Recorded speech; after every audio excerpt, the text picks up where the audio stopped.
We've been dating for 8 years. We met in high school and have been together ever since. We've grown and changed with each other, miraculously, and our relationship has been amazing.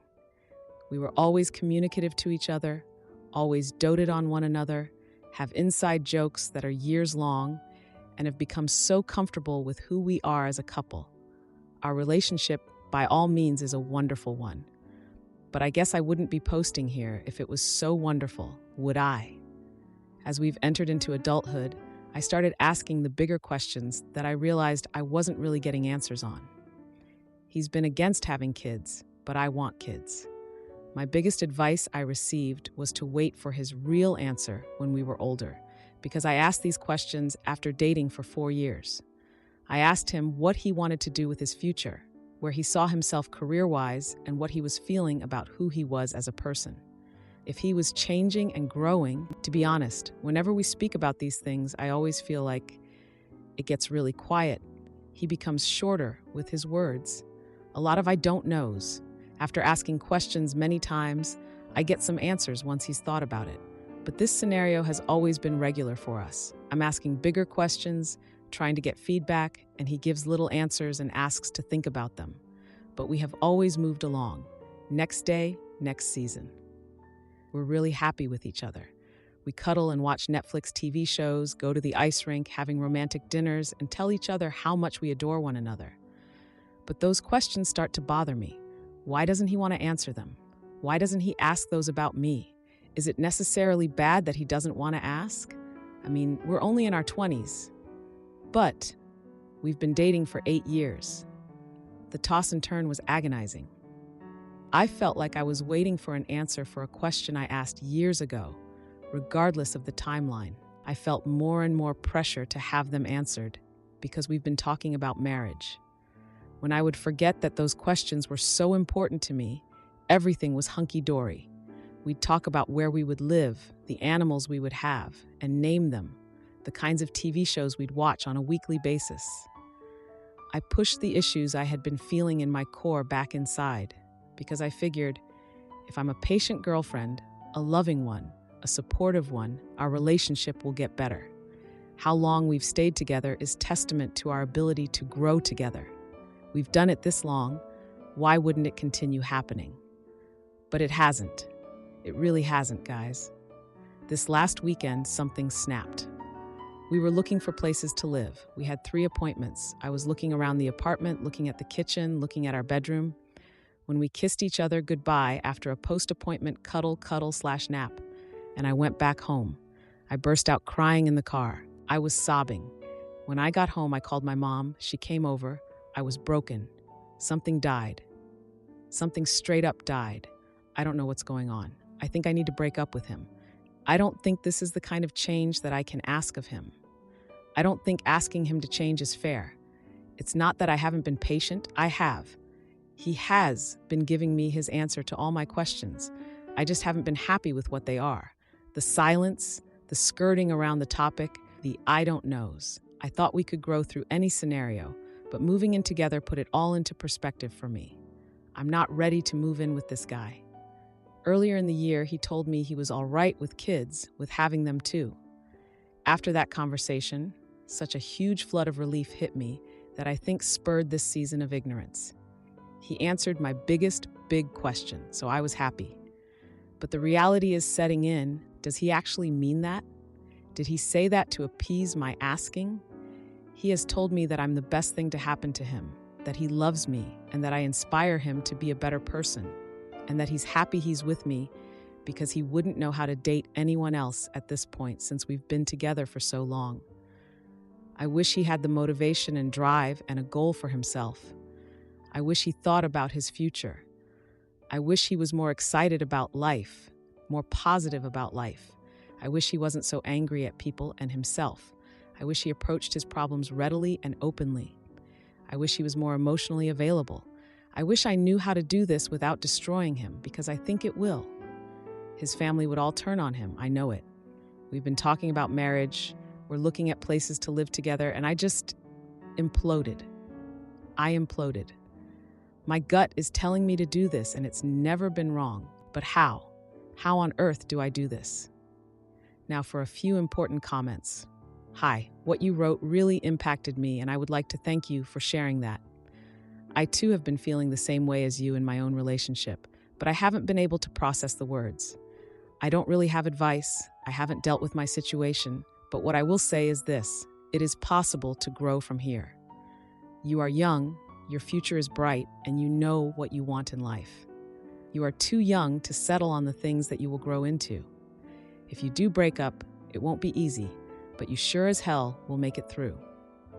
There has been a quote that has been ringing through my head the past couple days. 20 years from now, you will be more disappointed by the things you didn't do than by the ones you did do. So, throw off the bowlines, sail away from the safe harbor, catch the trade winds in your sails, explore, dream, discover. Mark Twain. I hope that you find what is best for you. Then OP replied, I couldn't even read that entire quote. I started tearing up. There are two sides to me. The side that is firm in her decision, understands she made it long ago, and was waiting for the other half of me to wake up. Then the other side is the side that loves him, loves what we are, loves who he is, and is blissfully ignorant. Thank you for your encouragement. There is growth that can come from this. I don't want to settle. I don't want to be unhappy. I just thought it was him for the longest time, and now it's not. I'll be okay, but holy shoot, this is going to hurt. And I'm the one who's doing it. To him, his family, our friends, 8 years builds a huge network, and I'll be shutting part of it down. I'll recover. I know people will be okay, and I'll be okay, but causing hurt is just not what I do. But I can do it if it's for myself. Another commenter said, I wish he wasn't so angry at people and himself. There's something here. What is he angry about? Then OP replied, he gets angry at people online, angry at bad drivers on the road. He gets angry when he's competitive. He gets angry when things don't happen like they should. I've told him he needs to see someone about it, but he hates therapists. He has a lot of resentment in his heart. When it's good, it's great. When it's bad, it's awful.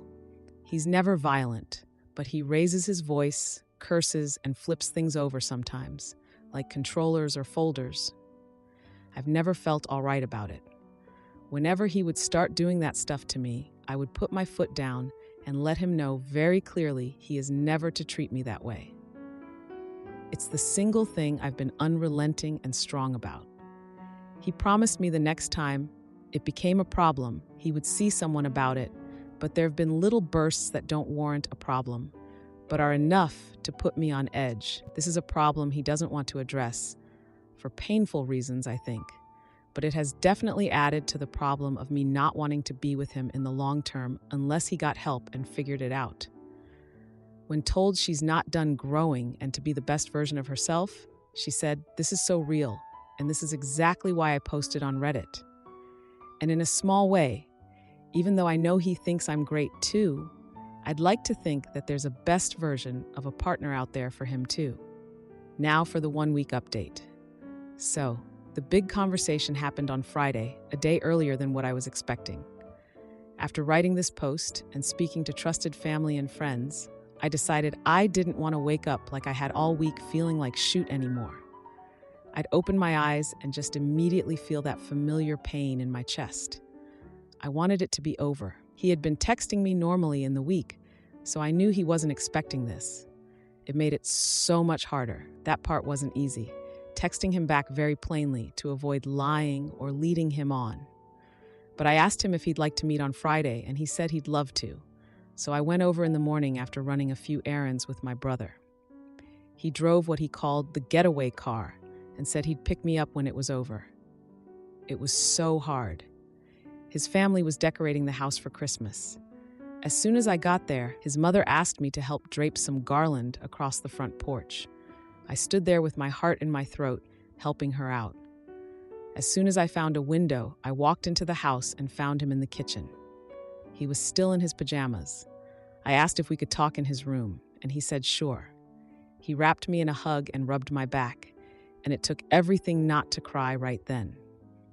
We walked up the stairs to his room. I closed the door and gave him one last, huge hug in the privacy of his room. I took a breath and then asked if we could sit down. I sat crisscross and began. I told him that I had been in so much pain since we came back after looking at places to live together. I told him that I didn't think we should live together. I told him that was because I didn't think we should be together. I told him it wasn't his fault, that this wasn't because he had something wrong. I told him I felt like there was something wrong with our relationship, and that I knew moving in together wasn't the right choice for us. And ultimately, committing to each other like that wasn't the right choice for me. I told him that I wasn't able to commit to him in that way when the choice came. I told him that it wasn't a smooth transition, that this decision came all at me at once, like a freight train. I told him that I was sorry. He asked me why I was doing this. He looked absolutely shocked. He told me he thought everything was perfect and that he didn't understand why I was saying this. He asked me where we should go from here. I told him I wanted to talk this out since we've been together for so long. I told him I wasn't going to waver in my decision because I felt like it was the right choice to make, but I wanted to talk it out. Instead, he went to his dresser, got out of his pajamas, got into a change of clothes, grabbed his backpack, and left. His mother asked him for more Christmas help, but as far as I knew, he walked by her. I sat there in shock, I guess. Before he left, he said, "See you Saturday," because our friends were having a Friendsgiving. I could feel the hysteria come on. It was like a tidal wave, the reality of what I had just done. It was like every elegant, composed, logical reason I had for breaking up went right out the window. Every graceful approach I was going to take this conversation in just blanked on me. I was simply honest and raw. And now I felt like the shittest person I'd ever known. I got my shoes on and flew down the stairs. His mother was asking me for more Christmas help, but in the first time in years, I ignored her and ran out the front door. I was walking away from his house. After I had reached the street, she came outside. I could hear her steps behind me. She called out my name with the same urgency that you call out to someone as if they forgot something in the house. I didn't turn around. She called out my name again, louder, and I rounded the corner towards the rest of the neighborhood. I then called my brother and asked him to pick me up. He was there in 2 seconds. The car was still moving as I opened the door and slid inside, and I was out of there. That was, by far, the hardest thing I've ever done. I was sobbing. My brother held my hand. It was loud, heartbreaking sobbing. I can't believe I had ended an 8-year relationship, but I did. I went home and my family was all there. They all comforted me through it and told me their breakup stories of their first loves. That was Friday. Today, Monday, I have to say, it was absolutely the correct decision for me to make. After the initial tears, hysteria, and destruction, I realized I had needed to make that decision for a long time. I feel fuller, in a way, if that makes sense. And I'm excited for what's to come for me. Thank you all for your words of wisdom, your insights, and your support. I really appreciated all of your comments, and I read them a few times a day to give me strength in my down moments. I've gotten to the other side of this, and I appreciate all of your input. Now for a few important comments. A commenter said, "You sound extremely mature for 22. Because you were with your boyfriend for 8 years, I imagine your lives were intertwined. Down the road, it's possible that you will miss him, miss the relationship, miss everything you two shared, and may feel like you've made a huge mistake. It's all normal to feel that way, and if you do, please do not hesitate to talk to your supportive family and friends." Then OP replied, "I'm prepared for the idea that I'll miss absolutely everything. I'm either really well adjusted, or this is just a phase before I go back into feeling awful. Either way, in this clear mindset, I'm bracing for it and trusting my conviction." I ended an 8-year relationship about 3 years ago. While I broke the news to him, there was this loud scream in my head to stop, stop, stop. But after the hysteria settled, I knew I had made the right choice. I was surprised how quickly my ex moved on. I moved on too, though, which made me realize that perhaps he wasn't totally happy either. Good luck to you. Now for a few important comments. Oh my God, I know what you mean about the screaming.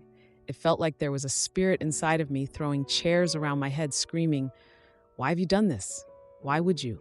Stop, go back, take it back." It was agonizing. Change is hard, but I had no idea the mental warfare I would experience. I thought it was all just heartache. Thank you for the well wishes. Then OP added this comment about her brother. "You're right, I didn't go Saturday. A small discovery through all this is that my brother and I aren't particularly close. We've had a rough childhood with our dad, and he moved to Seattle out of college. Him holding my hand through all this was the most brotherly thing he's done. I will remember that forever. I really feel closer to him now. Am I the idiot for letting my daughter cry instead of feeding into my wife's overprotective madness? My wife, female 26, Sophia, takes every scratch our daughters, 7 and 5, get extremely seriously. Every bruise, every scraped knee, every cut is an emergency to her. And because they're emergencies to her, they become emergencies to the girls. Not only does this mean it's hard to tell when an injury is actually dangerous, did she twist her ankle or break it? Is her arm bruised or fractured? But the kids are responding badly to any hurt they feel now. At the mere sight of blood, the 7-year-old starts wailing like she's been stabbed. Even worse, her sister has started intentionally banging her arm into things or falling on concrete if she thinks she's not getting enough attention. Last week, my wife took the oldest one to urgent care because she got a canker sore, and Sophia was convinced it was something more sinister. While she was gone, I had the younger one, who was upset that Sophia had spent so long on her sister and had now taken her to the doctor to get special attentions. So she threw herself on the tile floor in front of me and started screaming and holding the wrist she hadn't actually twisted. I'm so tired of all of this, I just let her scream. When I didn't give her the attention she wanted, her screaming in pain turned into sobbing because I wasn't cuddling her and kissing her better and promising her cookies and a late bedtime. I told her I'd be in the den with the cats when she felt like joining us. I felt like a witch for letting her cry herself out, but she's never going to learn to walk off scooter falls or getting hit with dodgeballs at this rate, and she can't be rewarded for this kind of behavior. It's just not healthy. Eventually, she ran out of tears and came to sit with us, and I let her have a watered-down soda. Well, when Sophia got back with the older kid, who now had the same numbing gel we already had in the cabinet and a $200 urgent care bill, our younger daughter told her what happened, and now she's furious at me for ignoring something that could have been serious. I told her she's the one making mountains out of molehills and feeding into the actual dangerous behavior. We've been fighting about it all week, and the kids have only been acting up more as a result. I'm so tired of this. Maybe my appendix will bust and I can spend a few nights in the hospital away from this insanity.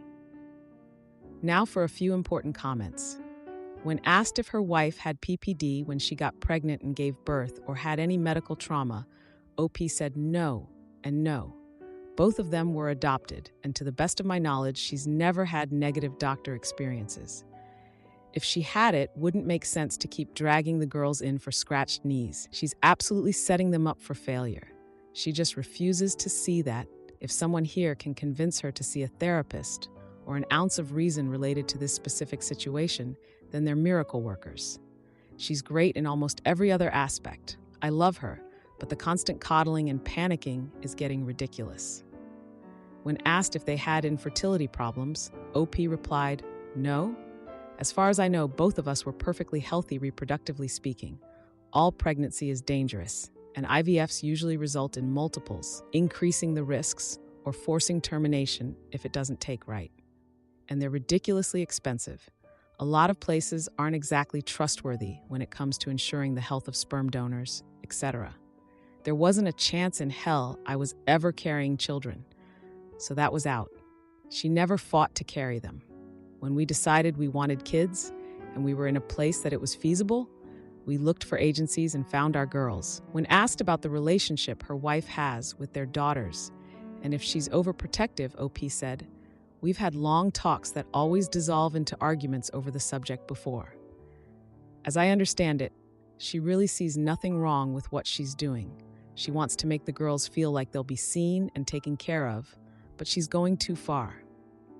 She does spend time with them regularly. She has an office job and has them alone from 6 p.m. onwards on days when I work, Thursday, Friday, Saturday, and she doesn't work on weekends at all. But yes, The younger one has definitely learned that making it look like she's hurt herself, or actually hurting herself, however minor, is a surefire way of getting Madre's attention. Not sure I helped last week. I don't want her thinking Mama doesn't care, but I just could not bring myself to reward her pretending to be hurt. That's an interesting idea. It might help the girls, although I don't see it changing Sophia's behavior much. Now for the 1-week update. Wow, my first post got more popular than I was expecting. Not a full update, but a few people were curious, so I thought I'd throw this out there with some of this week's developments and some clarifications. 1. This is not Munchausen by proxy. Y'all have got to lay off the Hulu docuseries and stop trying to diagnose strangers with serious and sinister medical issues based off one post written by their annoyed spouse. My wife does not hurt them. She is not poisoning them or looking for drugs to feed them or posting all over social media about how great she is and how lucky the girls are, etc., etc., etc., or trying to scam people out of money or a Habitat for Humanity house. Sophia is not worrying for the attention of it. She is trying to ensure that they don't feel ignored and neglected, to the point that she takes everything they say seriously. But she's gone too far, and it is now backfiring. The few people who pointed out that the younger's behavior of faking injuries or actually giving herself a bruise could develop into something more serious are correct, however, which is a concern that I also have. 2. Attention. The girls get attention. They get plenty of attention from both of us. They are not being neglected to the point that they need to injure themselves as a cry for help. For one thing, my older daughter doesn't do that. She is just genuinely convinced that bruises could be internal bleeding, and any bump on the head could be a concussion, which means that I'm going to have to give her the period talk pretty soon, or she's going to think she's dying if hers starts early. For another thing, the younger one tends to only do it when she thinks her sister is getting something she wants, or we said no earlier in the day. They get attention, but they get special attention when they're sick or hurt. Someone in the comments last time suggested flipping it to discourage the younger girl's behavior by essentially taking away fun things and forcing them to rest when they're sick or hurt. A few other people suggested pain charts of some variety or first aid classes. Those might help with the older one and Sophia herself. That was probably the most viable advice I got. However well-meaning and true a lot of other stuff was. Therapy right now is not an option. You can suggest it all you want. I can and have suggested all I want, but as of right now, it will not be happening anytime soon. We had a bad experience with a highly regarded adoption specialist therapist a few years ago that resulted in our older daughter having more issues with her adoption than she did when we started. Issues that we've had to figure out how to manage on our own because the 2 therapists we tried after that only compounded and exacerbated those new issues. My daughter would have been better off if she'd never been to therapy in the first place. As a result, my wife has lost almost all of her faith in mental health professionals. Quite frankly, I lost the majority of mine as well. And while I've made mention of it to Sophia, my bigger focus is on getting her to just change this one behavior. To the best of my knowledge, my wife was not traumatized as a child by being medically neglected.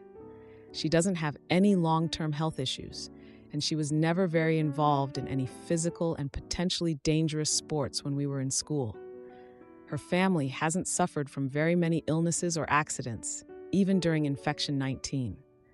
So while I've driven myself to an emergency dentist before and broken my wrist without even knowing it, the only time she's ever been in a hospital was to pick her dad up from a colonoscopy. At least before she started taking our daughters in for benign bumps, bruises, and cuts. No, my wife does not have postpartum anything. After a couple of other comments brought up how my girls behave away from us, I decided to ask. My wife works a normal 9 to 5, while I work 3/12s from 6 p.m. to a.m. on Thursday, Friday, and Saturday. During the winter, they have school and daycare respectively. This winter, the younger one will be in kindergarten, though, and during the summer, they both go to daycare from about 8 a.m. to 4 p.m. on my workdays, and just in the mornings on other days as needed. I do drop-offs and pickups, When I picked them up on Monday, I decided to ask one of the caretakers how the girls had been behaving. She told me they were fine. They bickered sometimes, but there was nothing unusual going on. I asked what happens when they get hurt or feel sick during the day, how they handle it, etc. I didn't tell them about my wife. I didn't want to be telling tales out of or at school. I think she might have thought I was looking for help, which I was, technically, because she told me that as soon as a kid falls down or takes a ball to the face or anything else, they start the whole interaction by telling them, "You're okay," and assessing the damage calmly as they approach. Even if the kid is bleeding, they don't react. They say something like, "Wow, that looked kind of scary. I bet it surprised you. Let's see your arm, leg, whatever." She basically wrote me a script. I asked her how my girls reacted to it, and she told me that the older one was a little more sensitive than her peers.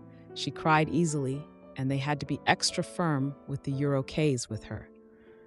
The younger one she saw a little less. She's in a different age bracket.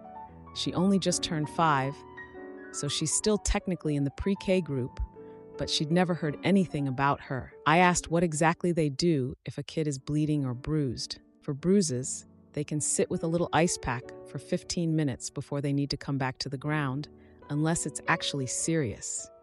And for cuts, they get it washed and a Band-Aid. So nothing exciting as far as I could tell. The fact that we haven't been called into the school to pick up our totally terribly injured 5-year-old before tells me that she knows she won't get Madre's special treatment at the school. And since I will be the one picking her up if they think she's too sick or something, there's really no point in kicking up too much of a fuss unless she just wants to hold something cold for a few minutes. Neither of the girls have been hurt or sick this week. We stopped arguing because I frankly do not have the energy to do so constantly.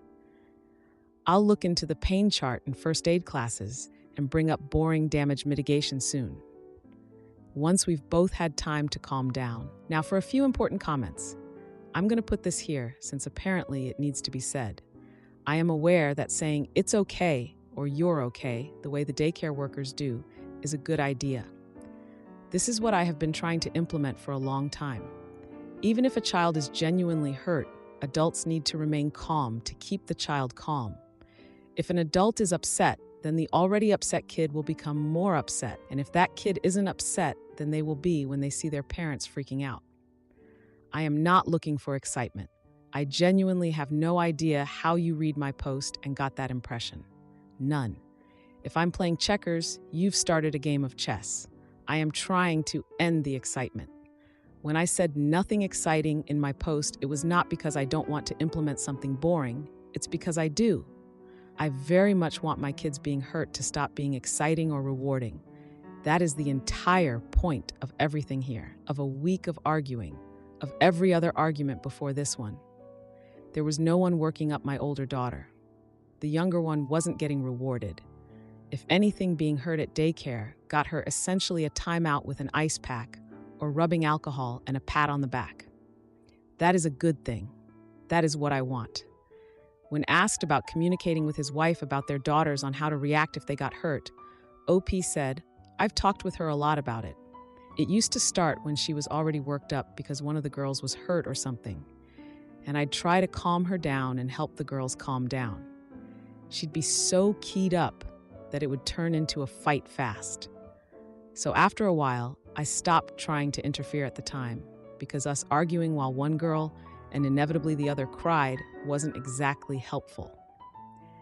After that, I started waiting until after all of the excitement of the emergency had passed by to bring it up, especially when the younger girl started intentionally falling or bumping into things. I'd try to tell her that making a huge deal out of every scrape was just making things worse, and the girls needed to figure out how to self-regulate and tell if they were actually hurt or not. She would accuse me of being callous and tell me she wasn't going to make our daughters feel helpless, hurt, and abandoned. And no matter how hard either of us tried, it dissolved into another argument. Am I the idiot for telling my husband I don't want our dates to be just for his Instagram? My husband John and I have been married for over 2 years and dated for about 3 years before that. Overall, we have a generally healthy relationship with good communication. When we first got married, we used to go on lots of dates, not necessarily anything big, sometimes just coffee or a drive. But we went out of our way to get out of the house together for quality time. As time has passed, I have taken on more freelance work, keeping me busier, and he started saying that he's just too tired or doesn't feel like getting ready to go out after work or on his days off. Up until now, I haven't had an issue with that. He does work a lot, and I don't blame him at all. But here's where things have changed. A couple of months ago, he got really interested in digital marketing, basically selling products online. He bought an expensive course to help him learn and has started trying to consistently post 3 times a day in order to build a following on a new Instagram account. So he's really putting a lot of work into this.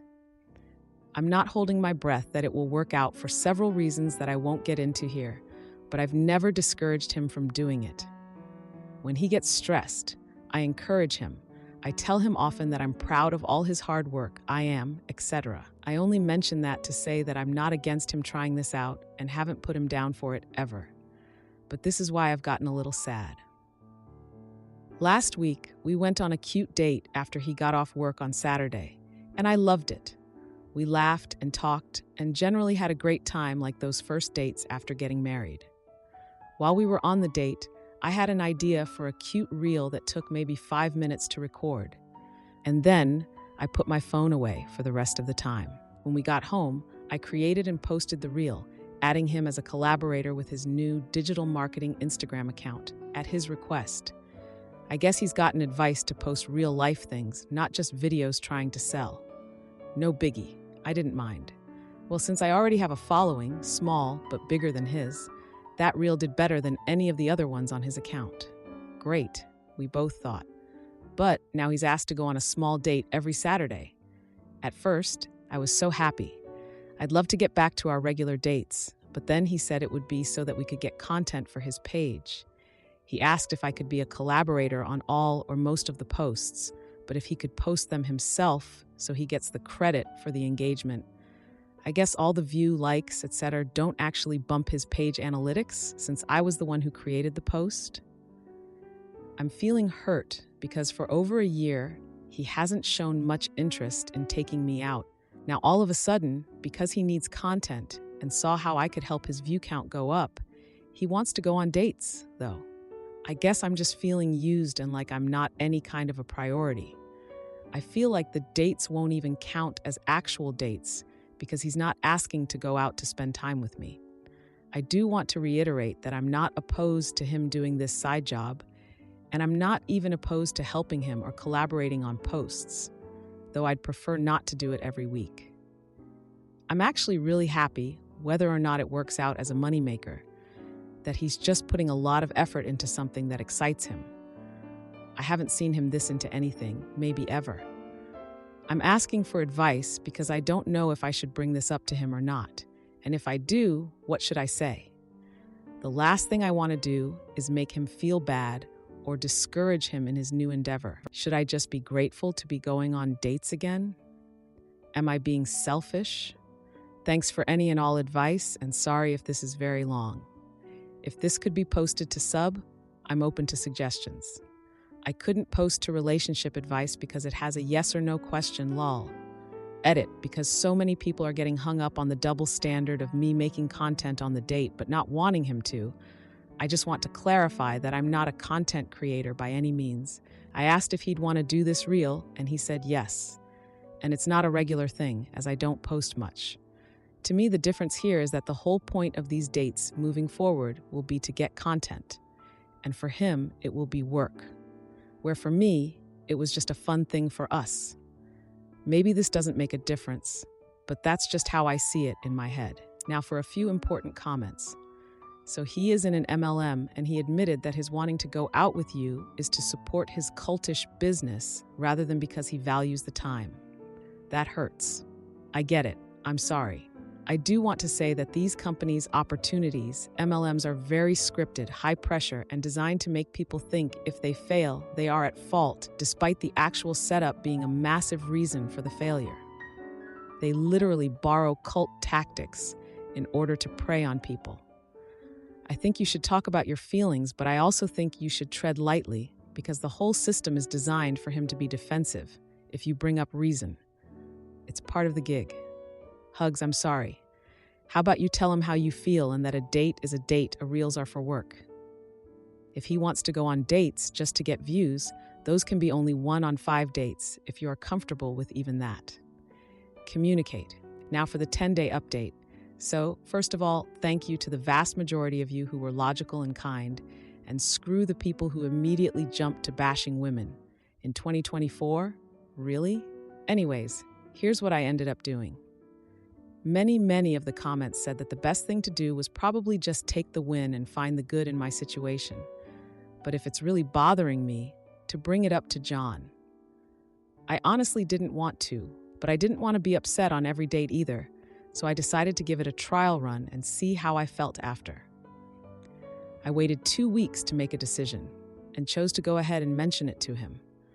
For those of you who think I'm some dramatic witch whose husband could never do enough to make her happy, I told him I was sure how I felt wasn't how he intended to come across, but then explained what I had been thinking. Sure enough, as many of you said, he was just killing 2 birds with 1 stone. I told him I was totally fine creating content on our dates, but I just didn't want to feel like that was why we were on a date. He said that he understood and would be careful about it, and that if I was bothered or wanted to have a no-content date, to just let him know. So that's the good part. The next part was a little tougher. Per the advice of a couple of you with either digital marketing or MLM experience, I had the tough pyramid scheme talk.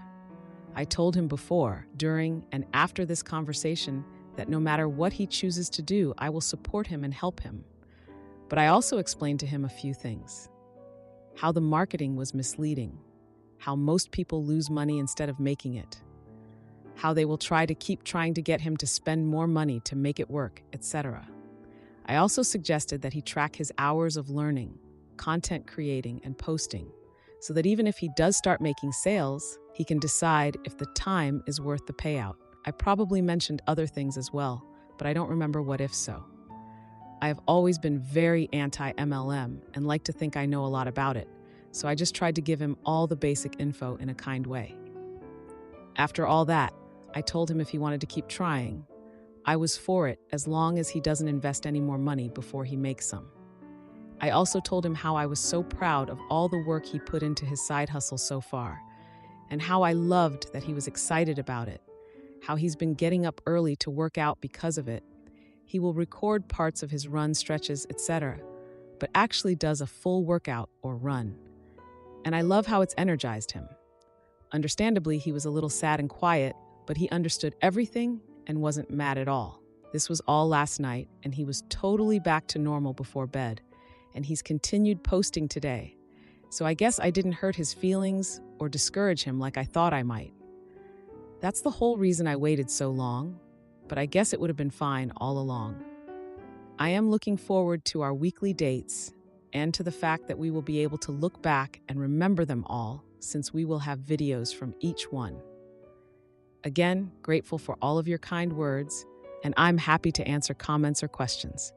Just be nice for goodness sake.